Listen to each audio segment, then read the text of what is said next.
Amén. Bendiciones, hermanos. Dios les bendiga. ¿Cómo están ustedes? Amén. Disculpen y perdonen la tardanza. Lo que pasa es que estoy trabajando con otras plataformas y estoy haciendo ministraciones en otras plataformas y estoy respondiendo preguntas y dudas de otras personas. Por eso es que me he tomado un poquito de tiempo, pero gracias a Dios estoy con ustedes para la gloria del Señor Jesús. Amén. No me he olvidado de ustedes. Gracias, amados hermanos, por su paciencia. ¿Ok? Me gustaría compartir con ustedes, amados hermanos, el Salmo 24, versículos 3 y 4.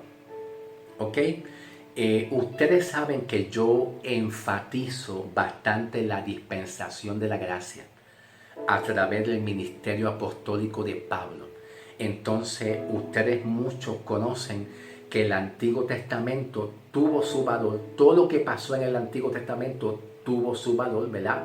Para el tiempo antes de Cristo, ¿verdad que eso? Pero a mí me gustaría compartir con ustedes, pues lo que el salmista David quiere revelar con el Salmo 24, versículos 3 y 4. Vamos a leerlo, ¿ok? Dice así en el nombre de Jesús. ¿Quién subirá al monte de Jehová? ¿Y quién estará en su lugar santo? El limpio de mano y puro de corazón, el que no ha elevado su alma a cosas vanas, ni ha jurado con engaño. ¿Ok? Así que el Salmo 24, 3 y 4 lo vamos a discutir y la idea central va a ser la siguiente. Escuchen bien. La idea central es ¿quién subirá al monte? ¿Ok? Vamos a estar discutiendo qué es el monte de Jehová. El monte de Jehová tiene mucho significado, tiene mucho contexto y significado distinto en el Antiguo Testamento. Y también como parte de la idea central, vamos a ver también, ¿debemos entrar o ya entramos? Escuchen bien porque ahí va a ser la idea central del mensaje, ¿ok? ¿Debemos entrar o ya, artículo definido? Ya, artículo definido. Ya entramos, ¿ok? ¿Quién subirá al monte? ¿Quién subirá? Con la palabra ¿quién? ¿Debemos entrar o ya entramos a la presencia de Dios? Vamos a definir lo que es monte. El monte en la Biblia tiene muchos significados, varios en el Antiguo Testamento. Vamos a ir al contexto de lo que es monte aquí, de acuerdo al Antiguo Testamento. El monte se refiere a la presencia de Dios, donde habita la presencia de Dios de una manera física y literal, ¿ok? Física y literalmente. El monte de Jehová es donde habita la presencia de Dios físicamente y literalmente. Y no solamente la presencia de Dios, sino toda su santidad. Toda, completa, al máximo, la santidad de Dios. Yo no sé si ustedes se acuerdan de Moisés, cuando Moisés fue a ver un árbol que se le conoce como el árbol del zarzal. ¿Te acuerdas? El árbol del zarzal que estaba encendido en llamas de fuego. La llama de fuego en el árbol del zarzal representaba la presencia de Dios. ¿Ok? Entonces Moisés subió a ese monte, se quiso acercar a ese monte, pero Dios le dijo a Moisés: no pises este lugar, quítate las sandalias, retírate de aquí, no pase de aquí para allá, porque donde tú estás pisando, lugar santo es un lugar santo. Quiere decir que cuando hablamos del monte de Dios, estamos hablando de un lugar físico. De la misma manera que la mujer samaritana en el Evangelio según San Juan dijo a Jesús: nuestros padres adoraron en este monte. que tiene que ver con un lugar físico, donde en el Antiguo Testamento Dios habitaba. ¿Ok? También podemos coger otro ejemplo. Ya mismo vamos con la palabra manos. Estaremos hablando de la palabra mano y estaremos enfatizando la palabra también limpio más adelante. ¿Ok? También observamos que Dios en el Antiguo Testamento, Dios mandó a construir al pueblo de Israel un tabernáculo. Y ese tabernáculo, en el tabernáculo estaba el lugar santo y el lugar santísimo. Estaba dividido por un velo. Te voy a ser honesto. Nadie puede subir al monte de Dios, porque en el Antiguo Testamento se subía y permanecía. Se puede permanecer en el monte de Dios solamente a través de un Salvador, Cristo Jesús. Pero en el Antiguo Testamento no había un Salvador todavía, porque es la única forma que nosotros, la iglesia, ya entramos. No es que debemos entrar. Oye, una pregunta. ¿Debemos entrar? Hermanos, levante su mano. Alaben al Señor y vamos a entrar a la presencia de Dios. Pregunta. ¿Debemos entrar o ya entramos? ¿Debemos entrar o ya entramos? En Cristo Jesús ya tú entraste a la presencia de Dios. En el Antiguo Testamento no había forma de entrar. Por eso el salmista David dice, ¿quién? Ahora, yo te voy a decir por qué razón. No se podía entrar. Número uno, se entraba a través de un Salvador. Ya cuando Cristo murió, el velo se rompió. Escuchen bien. Cuando Cristo murió en la cruz del Calvario, se murió en la cruz del Calvario, ¿qué pasó cuando Cristo murió? El velo se rompió y ahora tú tienes entrada. ¿Ve? Cuando Cristo murió. Pero antes de Cristo, en la dispensación de la ley, había un velo que separaba entre el lugar santo y el lugar santísimo. ¿Me entiendes? Entonces, ahora en Cristo Jesús, el velo se rompe para que tú entres. Pablo el apóstol dice en Romanos 5, 1 y 2, Romanos 5, 1 y 2, justificados pues por la fe, tenemos paz y tenemos entrada al lugar, a la gloriosa salvación en Cristo Jesús. Pero es a través de Cristo Jesús que tú entras. ¿Ok? Ahora, el salmista David en el versículo 4 dice, el limpio de mano. Solamente una persona limpio de mano y puro de corazón puede entrar. ¿Qué significa la palabra manos? Ok. Si vamos a visitar Evangelio según San Juan, vamos a visitar Evangelio según San Juan un momentito, ¿ok? Busque la Biblia. Evangelio según San Juan 10, versículos 27 al 28. Evangelio según San Juan 10, 27 al 28. Dice, mis ovejas oyen mi voz y yo las conozco y ellas me siguen. Y yo les doy vida eterna y no perecerán jamás, ni nadie me las arrebatará de mi mano. Aquí la palabra mano, el contexto tiene que ver con la protección de Dios contra aquellas personas que son elegidas y escogidas por Dios. Ya son elegidas. Aquí Jesús dice, nadie me las arrebatará de mi mano. La mano de Dios aquí tiene que ver con la protección, con la seguridad de que ellos, los elegidos, ¿verdad? Aquí está hablando de la dispensación de los judíos, ¿verdad? Están escogidos y protegidos. La mano aquí representa protección, seguridad de salvación. ¿Ok? Eso es lo que significa aquí la mano de Dios. Pero en el versículo, vamos a ir a volver de nuevo a a Salmo 24, 4. Cuando el salmista dice el limpio de mano, aquí la palabra mano ya cambia un poquito el contexto. La palabra mano aquí representa las obras de los hombres, de cómo el hombre se presenta ante Dios. Si se presenta en santidad o se presenta no en santidad. Cómo el hombre, sus acciones Las manos aquí representan las obras de los hombres, porque también está las manos de la creación de Dios. Las manos en el antiguo también representan la creación de Dios, Dios obrando en su creación. Pero específicamente en el versículo 4, aquí cuando el salmista David dice el limpio de mano y puro de corazón, el limpio de mano significa una persona que sus obras sean santas, dignas. Ahora, yo quiero discutir no solamente la palabra mano, sino la palabra limpio de mano y puro de corazón. Vamos a la pizarra. La palabra limpio viene del hebreo, que es taher.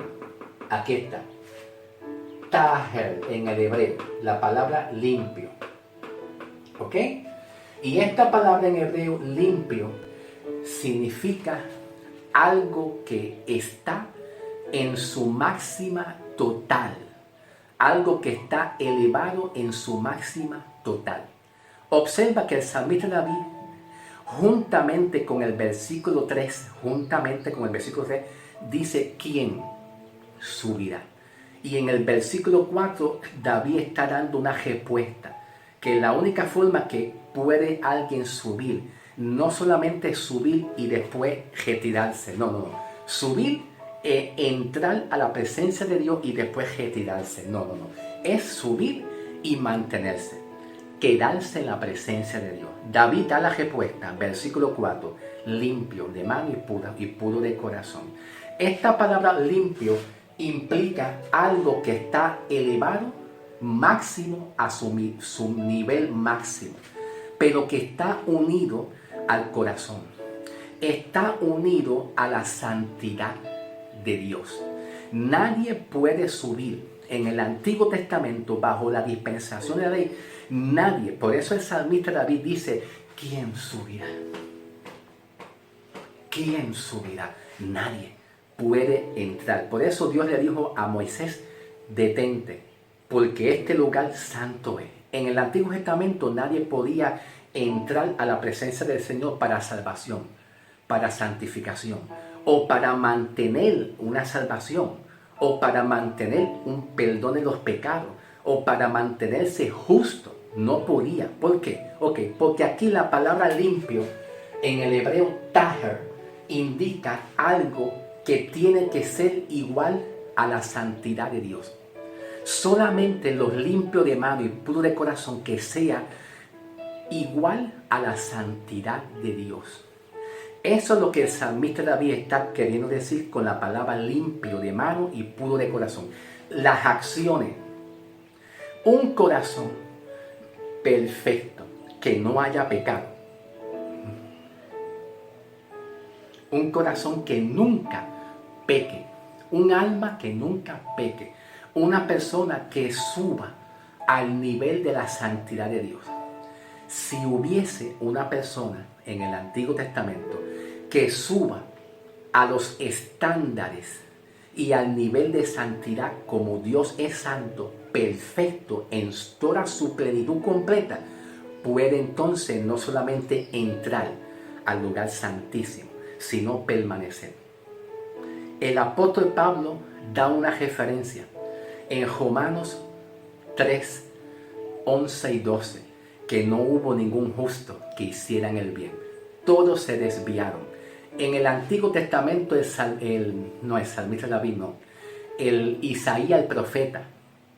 Isaías el profeta da una palabra, Dios hablando a través de Isaías el profeta, diciendo que Dios veía a los hebreos como un trapo de inmundicia. Dios comparó al pueblo de Israel como un trapo de inmundicia. Ustedes son como trapo de inmundicia y como hojas secas que se caen de los árboles. O sea, en otras palabras, que no dan la talla, no dan el grado en cuanto a la santidad de Dios. Aquí la palabra limpio de la palabra hebrea taher significa que desde Adán hasta Cristo nadie estaba puro. Nadie que estaba puro, y para poder entrar y permanecer en la presencia de Dios y ser hallado justo y santo, perfecto, entonces tenía que tener la santidad, no del hombre, sino el mismo nivel máximo y los estándares, cumplir los estándares del nivel de santidad de Dios. Nadie lo hubo. Se requiere de un Salvador para poder entrar a la presencia de Dios y para poder adorar a Dios. Se requiere de un Salvador, no es de la ley. No es de la ley, porque la ley lo que hace es que juzga al pecador por ser un pecador. ¿Me entiendes? Por eso el salmista David dice, ¿quién? Nadie. Nadie. Y el versículo 4 dice, el limpio de mano. Las manos, aquí significa las obras. Cómo el hombre se presenta ante Dios. ¿Ve? El limpio y puro de corazón. Ahora, quiero darte buenas noticias. Yo quiero darte buenas noticias. Vamos a ir antes de las buenas noticias al Proverbio. Vamos a buscar el libro de Proverbios 29. ¿Ok? ¿Quién podrá decir, yo he limpiado mi corazón? ¿Quién podrá decir en el Antiguo Testamento bajo la ley? ¿Quién podrá decir que yo he limpiado mi corazón? Tengo un corazón limpio y puro. Dice, limpio estoy de mi pecado. Estoy limpio yo de mi pecado. Es que se necesitaba un Salvador. En el Antiguo Testamento tú adoras cuando hay un Salvador que quita tus pecados y quita tu culpa y quita la maldición y quita el velo. ¿Quién quitó la culpa? ¿Quién quitó los pecados? ¿Quién quitó el velo para que tú entres? Escuchen bien, escuchen bien, escuchen bien. En Cristo Jesús, en el Nuevo Testamento, en la gracia, ¿quién quitó el velo? ¿Quién sacó el velo? ¿Quién lo quitó para que tú entres? Cristo. Mientras tanto, en la ley, en la dispensación de la ley, no podía el hombre entrar. Ahora tú entraste. Pregunta.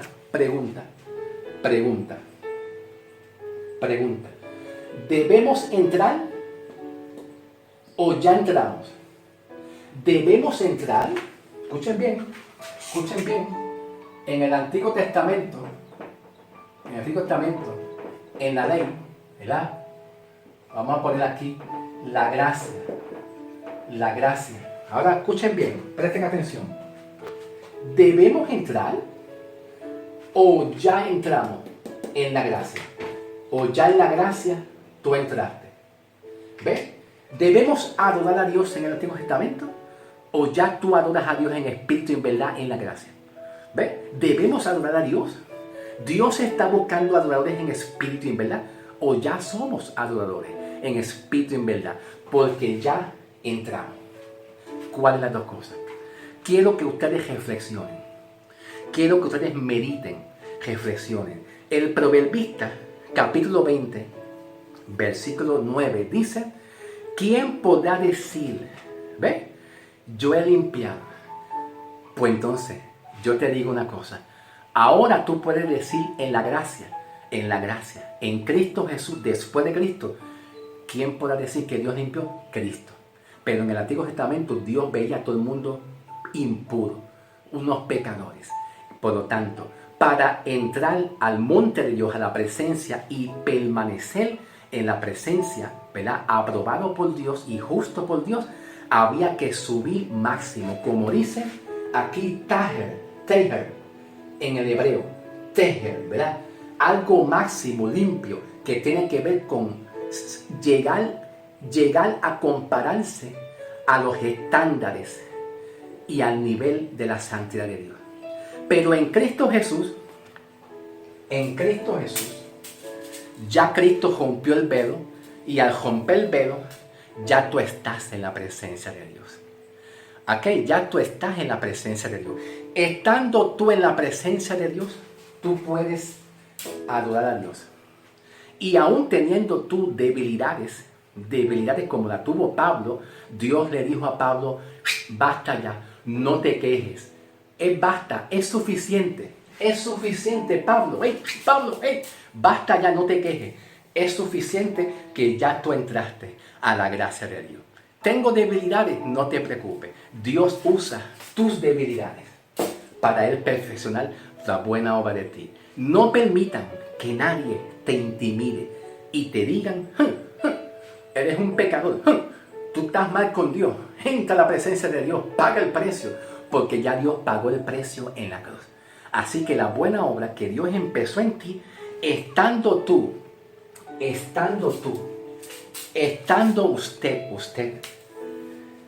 usted ya en la presencia de Dios, ¿eh? Ya tú entraste al lugar santo, ya tú entraste, te pregunto, ¿qué tú haces en los atrios? Tú no tienes que estar en los atrios. Ay, que el pastor me dice, tú no tienes que estar en los atrios. Dios a ti te colocó en la presencia de Dios, no es afuera, te colocó adentro. Dios te colocó a ti.